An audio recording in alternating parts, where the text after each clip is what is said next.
guys, hello there, it's Adam, and today I'm doing a tour of the tram crossings today. And you have halogens that are GECs, GEC Automation Limited.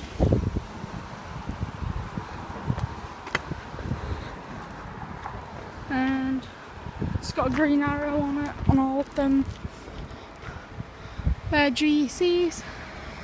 And you also have a GEC there. That's a GEC like customised signal. Oh, you've got a tram here, so it's not long until activation because the trams pull out and then all the lights go to red straight away. So the one over there, which is the next crossing, has a pedestrian light set, and the signals display different things for like stop and go, but they're not colours, they're like patterns. So over here you got GEC Automation Limited head again. Cross over quickly. Got a GEC Automation Limited head there, I believe.